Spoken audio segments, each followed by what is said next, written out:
After Donald Trump released a series of tweets indicating that transgender individuals would not be allowed to join the military in any capacity, surprisingly, a number of Republican lawmakers spoke out against him.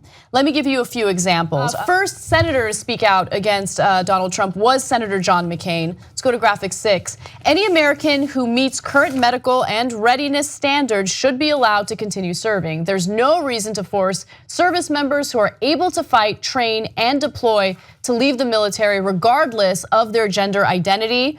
Orrin Hatch also released a statement in regard to Trump's new policy, and he did criticize it. He says, "I don't think we should be discriminating against anyone. Transgender people are people and deserve the best we can do for them. I look forward to getting much more information and clarity from our military leaders about the policy the president tweeted today." Now, let me be clear about something. Donald Trump tweeted what he did without even advising or communicating with the Pentagon. When the Pentagon was asked, what does this mean? How are you going to move forward? How are you guys going to move forward? Officials essentially said, you need to ask the White House. However, they later released a statement saying, we will continue to work closely with the White House to address the new guidance provided by the Commander-in-Chief on transgender individuals serving in the military. What that means is the new guidance provided by the Commander-in-Chief in a tweet this morning that we did not hear about at all. Right. That's why we don't have a plan in place. See, this orange buffoon doesn't know how the government works at all. He doesn't know what it means to be Commander-in-Chief, so he's like, I don't know, why don't I just change the policy with a tweet? And then the Pentagon's like, oh, for Christ's sake, now we have to try to figure out what in the hell he meant by that tweet. Then we got to go figure it out and then implement policy. No, you knucklehead. Normal, intelligent human beings who have held this post before, whether they're right-wingers or left-wingers, actually do things through a process instead of, I got up this morning and I was so upset about Russia and my investigations, they're gonna find me. So I tweeted to get people distracted on this issue and to get my loathsome base who hates people to go and rush over to hate trans people and hence come to my defense. Well, funny enough, even with the Republican senators, it didn't work. And so now look, they all haven't weighed in on this yet, but look, in the past, these senators have not been in favor of LGBT rights. They are now.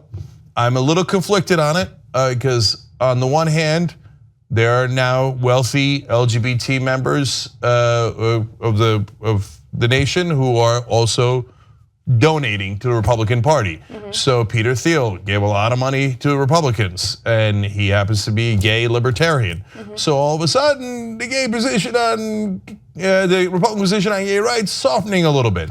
On the other hand, I'll take it. Great, you're doing the right thing. You can buy a politician to do and say anything. But I told you guys, how many years have I been telling you that we're gonna win on gay rights? You know why? Because that's the one issue where we have more donors than they do.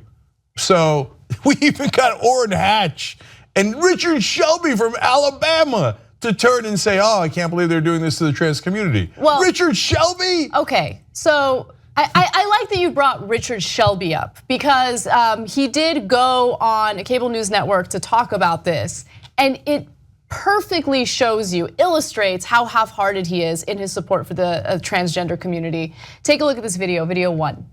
Is this a move that you support from a president who vowed to support the LGBT community more than Hillary Clinton during the campaign? Well, that would be a reversal of the current policy. The current policy is a big tent for people who want to serve. You got to remember, our military forces is a volunteer force. So I'll have to see what he's actually said, read his tweet, and go from there. Are you concerned about the 4,000 transgender people currently serving, or up to 6,000 based on what Rand says serving in the military right now? What happens to them? Well, I think you ought to treat everybody fairly and you ought to give everybody a chance to serve. How did you not read the tweets before going on CNN to talk about the topic? No, he doesn't want to piss off his base. He also doesn't want to piss off his donors. That's why you get that answer. But that is a way better answer than what Richard Shelby would have given in the past, saying everybody ought to be allowed to serve from a deeply conservative senator from Alabama. Look, we won on the issue, so this is a temporary blip. So look, don't get disheartened today. It is distracting us as it was intended to do. It is hateful, which is Trump and Steve Bannon 101. And I don't want to just put it on Bannon, take away responsibility from Trump. Trump's the one who made the decision, okay? But at the same time, they're swimming against the tide of history, and they're gonna get washed out by history. There's no way they're gonna win on this issue. If we got Richard Shelby going, well, I mean, I think everybody should serve. We already won, man, so okay. So it's terrible that for another couple of years, this discriminatory policy will be in place. But I guarantee you that this is gonna get overturned certainly by the next Democratic president. The next president will be a Democrat. Okay, this kind of hateful policies. Yeah, I know, you're super base, you're base of bases who loves hatred and fear and discrimination. They are not the majority of this country. So people voted for Trump out of incredible frustration directed towards the establishment. It doesn't mean that they're in the core base who hates all people and don't want them to have equal rights. If you've lost Shelby, you're never gonna win. And they lost the House too. The House just a couple of days ago voted on this.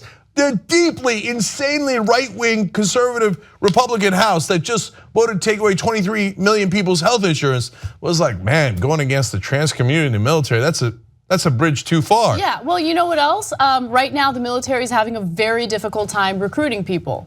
Their numbers are starting to go down. People are very, very skeptical about joining. Let me read you a quick quote from Philip Carter. He's from the Center for a New Security, Center for a New American Security. He says, our all-volunteer force is facing a long-term decline, both in the number of young Americans qualified to serve and the propensity of those qualified Americans to serve.